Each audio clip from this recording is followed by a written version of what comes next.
Un saludo por parte de nuestro equipo, el cual está conformado por Galván, Quesada, Rodríguez Medina y Rodríguez Roblero.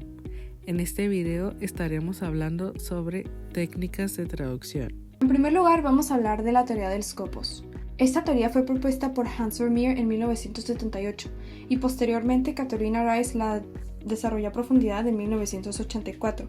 Su objetivo es entender la justificación que hay detrás de la traducción de un texto. Gira en torno a la idea de que todas las traducciones tienen una razón específica para ser solicitadas y que cada una de ellas debe ser considerada al momento de realizar dicha traducción, ya que es dependiendo del contexto y del público al que se dirige el texto que se puede determinar la función del texto traducido. Sin embargo, este concepto de función del texto suele ser un tanto criticado por muchas personas, ya que consideran que es un tanto ambiguo, pero esto lo vamos a ver más adelante. De momento podemos regresarnos a la idea de que el propósito comunicativo es dependiente del contexto. Básicamente, toda la información pertinente debe estar presente en el encargo, incluyendo el objetivo que persigue el texto meta y las condiciones necesarias para alcanzarlo. Esto lo podemos ver más a detalle en las reglas que se presentan en pantalla. La primera y la más importante nos explica que la manera en la que se traduce el texto depende totalmente del scopus, o bueno, del objetivo. O sea, básicamente nos dice que no es lo mismo traducir una novela para niños que traducirla para una clase de literatura en la que las personas que la lean van a tener que analizar la manera en la que escribían las personas en la época de la novela. O sea, no va a ser igual. O no sé, que se traduzca para el entretenimiento pero de adultos. O sea, hay un cambio significativo. El que un libro lo lea un niño a que lo lea un adulto. Más bien las palabras van a tener un nivel más alto. Si se lo está traduciendo a la clase de literatura, sí se va a usar una terminología diferente. O sea, todo va a depender respecto al público meta y a otras cuestiones que se supone tendrían que hablarse al momento de recibir el encargo. O sea, antes de ponerse a leer el texto para entender lo que se va a traducir y buscar las estrategias, lo primerísimo que el traductor tiene la obligación de hacer es hablar con su cliente, entender cuáles son las razones que lo llevaron a buscar a alguien que tradujera el texto. Bueno, siguiendo esta idea, la segunda regla nos dice que la traducción no actúa como una copia del texto original, sino como una nueva oferta de información. Como acabo de mencionar, se va a adaptar dependiendo de quién la vaya a recibir. Entonces, si la vamos a adaptar, lógicamente no podría ser una copia palabra por palabra. Ya ese concepto de que la traducción es palabra por palabra para todo ha quedado en el pasado. Sí, hay veces en las que funciona ser un tanto literal como uno de los métodos, pero ya hablando de que todas las traducciones se hicieran de esa manera, ya sería una idea muy lejana a la realidad. Entonces, aquí lo que se propone, o bueno, lo que se exige, es que la traducción se adapte para que lo entienda quien lo vaya a leer, no el texto original, sino la traducción como tal, de tal manera que incluso la lea y ni siquiera sepa que es una traducción. O sea, tiene que estar adaptada y como una nueva propuesta, una nueva idea de información. Ahora, esto no quiere decir que se aleje al texto original o que no ni siquiera tenga sentido, claro que no. De ahí surgen las reglas 3 y 4, en las que se dice que el texto traducido debe ser coherente de manera interna, o sea, que lo que se puso de tal manera al inicio de la traducción no se contradiga con lo que dice al final de la traducción. O sea, tiene que haber balance al momento de traducir y el traductor debe ser muy consciente de todos los métodos y las técnicas que está empleando para que tenga coherencia. Y que también debe coincidir con el texto original. O sea, no por decir que no es una copia y que esta traducción debe defenderse por sí sola sin necesidad de apoyarse con el texto original para que tenga sentido, quiere decir que todas las ideas que se dijeron en el texto original se van a eliminar o el traductor va a tener la libertad de cambiar, quitar y poner a su voluntad. O sea, sí tiene que haber ciertos criterios al momento de manipular a la traducción para que funcione, pero siempre tiene que coincidir con lo que se dijo en el texto original. No es un nuevo texto que está presentando el traductor, no. Está hablando o está conectando al autor del texto original con el público meta y lo está adaptando para que verdaderamente conecten. Pero no por eso el traductor, o sea, va a hacer que el texto no coincida en absoluto. La última regla nos dice que estas reglas que acabo de mencionar deben seguir un orden jerárquico. O sea, todas tienen que estar ordenadas de mayor a menor. Entonces, la teoría del Scopus defiende mucho esta idea de que todos los todo lo que decide el traductor, por así decirlo, va a partir de lo que le diga a su cliente. O sea, más allá de lo que entienda con leer el texto a secas, así de que, ¿sabes qué? No conozco al cliente, yo lo voy a leer. No conozco al autor original y por eso voy a hacer lo que quiera. No, o sea, el simple hecho de hablar con su cliente ya le está dando las ideas de las que va a partir para realizar una traducción pues de calidad. Ahora veremos el concepto de equivalencia a la traducción. La Real Academia Española define a la equivalencia como igualdad en valor, estimación, potencia o eficacia de dos o más cosas o personas. Con esta definición podemos ayudarnos a aclarar un poco más qué es la equivalencia y entender cómo es que se lleva a cabo en la traducción. Por otro lado, Vázquez Ayora nos comparte el concepto de equivalencia como identidad sémica que, aunque fuera solo parcial, pone en claro el funcionamiento metalingüístico del discurso. Es por eso que también debemos tener en cuenta ciertos puntos clave al momento de emplear la equivalencia en nuestras traducciones. Estos serían la cultura, el sentido y la intención. Esto más que nada porque la equivalencia es el proceso que los traductores realizan para así dar una correcta traducción. Este proceso se basa en encontrar la mejor manera de decir algo de la lengua fuente a la lengua meta, teniendo en cuenta que los idiomas en sí, más que un lenguaje que la sociedad utiliza para comunicarse con otros, los idiomas son el reflejo de la cultura de una sociedad. Por otro lado, estaremos abarcando dos tipos de equivalencia, la formal y la equivalencia dinámica. En la equivalencia formal se traduce exactamente el sentido de las palabras manteniendo una fidelidad exacta al texto fuente, lo que automáticamente convierte la traducción en una traducción literal, es decir, una traducción palabra por palabra, como es en el caso de este ejemplo, que en inglés tenemos It is raining cats and dogs. En español, la traducción literal, o sea, usando equivalencia formal, obtendríamos el resultado están lloviendo gatos y perros. No obstante, en la equivalencia dinámica se busca encontrar una equivalencia de sentido de la lengua fuente en una lengua meta. Además, busca que la traducción se adapte a la cultura de la lengua meta, lo que convierte este proceso en una traducción sentido por sentido y no en una traducción literal. Tenemos el mismo caso de It is raining cats and dogs, pero en esta ocasión no se está tomando una traducción literal, es decir, no se está haciendo una equivalencia formal, sino una equivalencia dinámica, porque se está tomando el sentido de esa oración.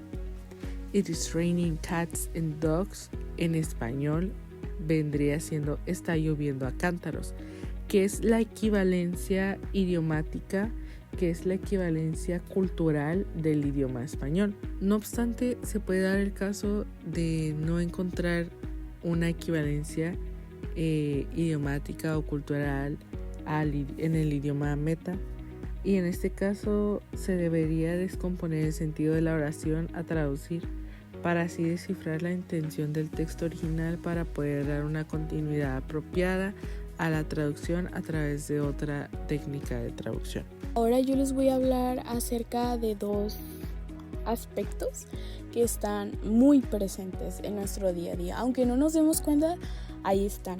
Y hacen más acto de presencia a la hora de practicar nuestro ocio.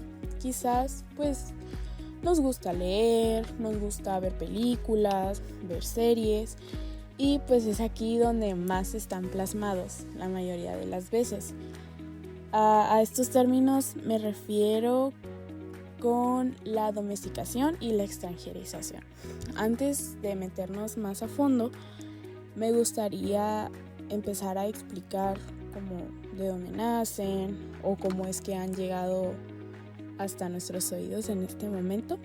Y bueno, estos términos aparecieron por primera vez en la obra de Lawrence Venuti, en La invisibilidad del traductor, en el año 1995.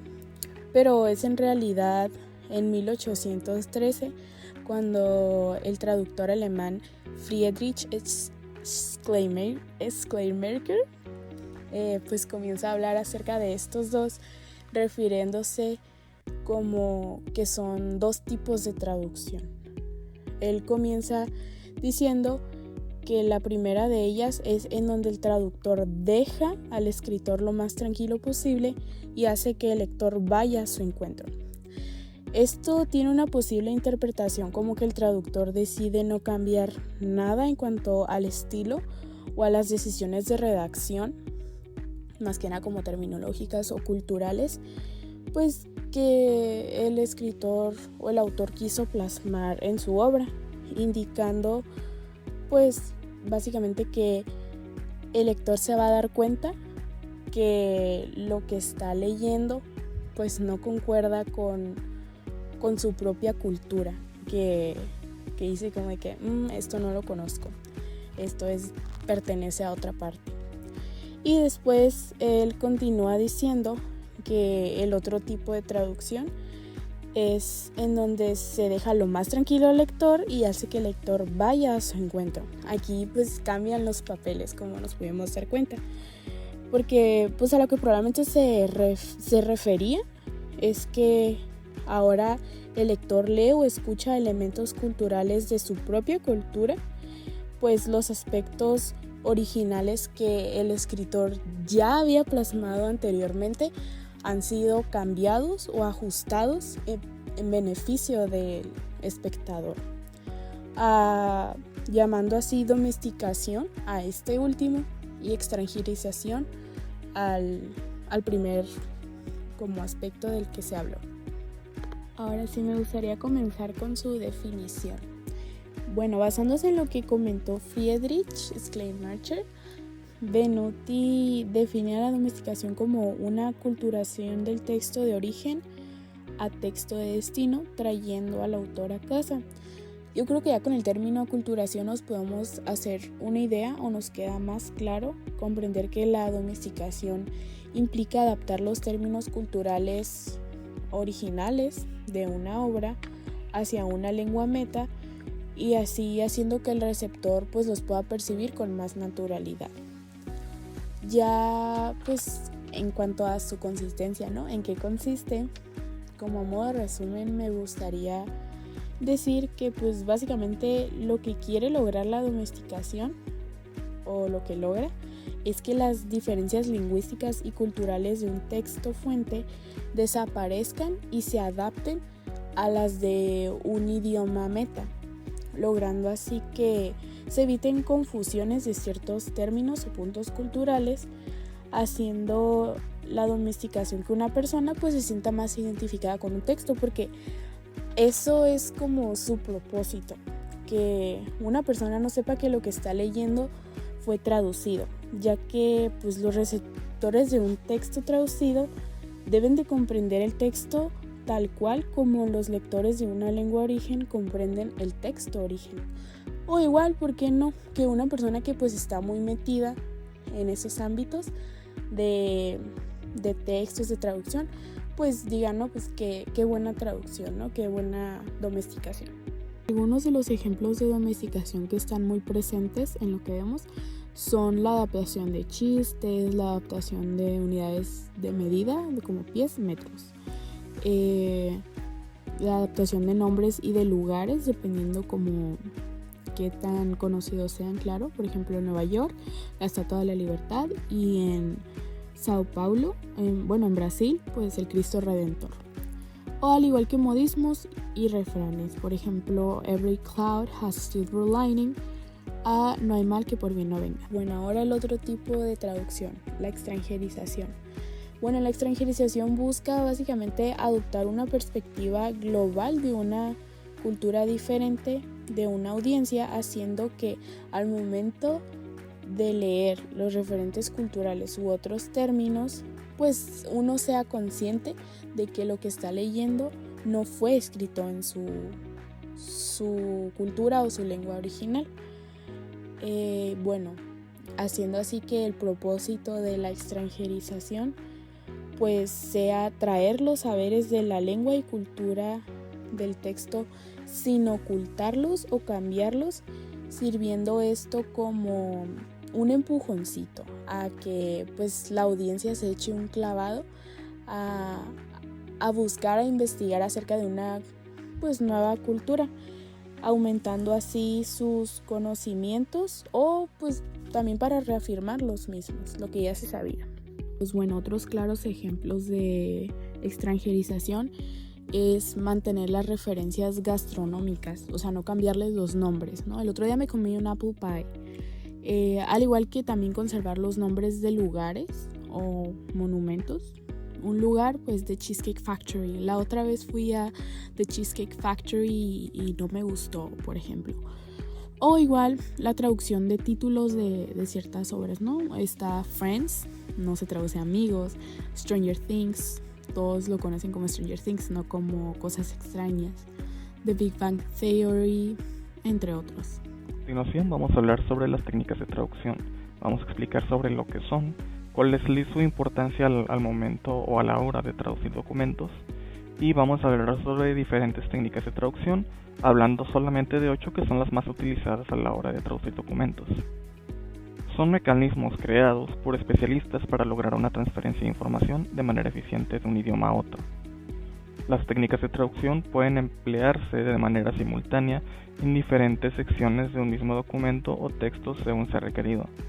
No sé si simultáneo sea la palabra correcta, pero lo que quiero decir con esto es que las técnicas de traducción pueden utilizarse varias veces dentro del documento según se requiera. Esto es lo que lo diferencia de los métodos de traducción, que por lo regular en ocasiones pueden utilizarse directamente en todo el texto, no solamente en ciertas partes del mismo. ¿Por qué son importantes? Porque las técnicas de traducción garantizan fidelidad al contenido original. La traducción se leerá coherente y fluida. La adaptación cultural del contenido es más sencilla y el proceso de traducción se vuelve más eficiente. A continuación se presentarán las técnicas de traducción más utilizadas, acompañado por ejemplos por cada técnica. Traducción literal. La traducción literal consiste en traducir una oración palabra por palabra. Esta técnica de traducción es la menos utilizada de las 8 que se van a explicar, y eso se debe a que se requiere que ambas lenguas, la de origen y la de destino, posean una estructura similar. Aquí tenemos un ejemplo. I like to eat tacos. Me gusta comer tacos. La estructura es el mismo, primero va el sujeto, luego el predicado. El préstamo. Cuando hay un término en la lengua de origen que no tiene una equivalencia en la lengua meta, o si bien dicho término ya está arraigado o es conocido por la cultura de la lengua meta, se recurre a el préstamo. El término se deja escrito justo como está, es decir, que no se traduce o se busca una equivalencia, y se escribe en letra cursiva precisamente para dejar en claro que dicha palabra o bien no tiene una equivalencia o es un término ya conocido por dicha cultura de la lengua meta y no es necesario buscar una equivalencia o traducirlo. Ejemplo, pizza, mozzarella, déjà vu.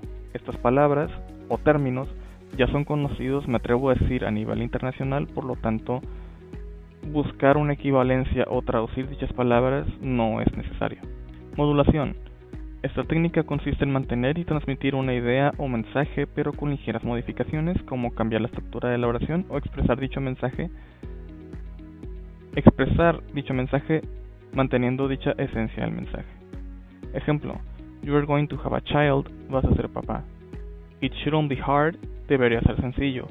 Ambas oraciones no están traducidas literalmente y no están escritas igual, sin embargo el mensaje se transmite y se entiende de igual manera. You are going to have a child, realmente la traducción sería vas a tener un hijo, pero al decir vas a ser papá queda implícito que vas a tener un hijo, por lo tanto el mensaje es el mismo. Lo mismo ocurre con it shouldn't be hard, debería ser sencillo. Realmente la traducción sería no debería ser difícil, pero al decir debería ser sencillo el mensaje se entiende. Transposición. Esta técnica realiza un cambio de categoría gramatical. Se asemeja ligeramente a la modulación en el aspecto de transmitir el mismo mensaje con ligeras modificaciones, con la diferencia de que muchas veces se cambia en ocasiones se cambia, un verbo por un sustantivo, como podemos ver ahí en el ejemplo. Before we arrive, antes de nuestra llegada. Calco. Esta técnica de traducción puede llegar a confundirse con el préstamo, pero la diferencia es que el calco consta de una traducción literal, al mismo tiempo que se respeta la estructura del mismo término. Ejemplo: handball, balonmano; basketball, baloncesto; skyscraper, rascacielos. A continuación, tenemos la compensación. Esta es una de las más complejas, de las técnicas más complejas a mi entender, ya que cuando hay algún chiste, mensaje, ritmo, sonoridad, etcétera, o un juego de palabras al cual no se le encuentra manera de reformular o se le encuentra una equivalencia, se hace una excepción, se omite dicho mensaje, chiste, juego de palabras. Obviamente pues se escribe en cursivas o algo para dar a entender al lector que no se logró encontrar una equivalencia cultural.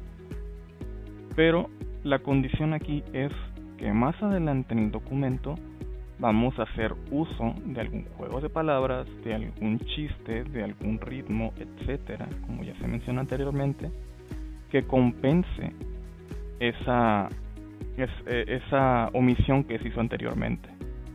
Ahí tenemos un ejemplo. Digamos que tenemos un juego de palabras del cual no tenemos forma de traducir.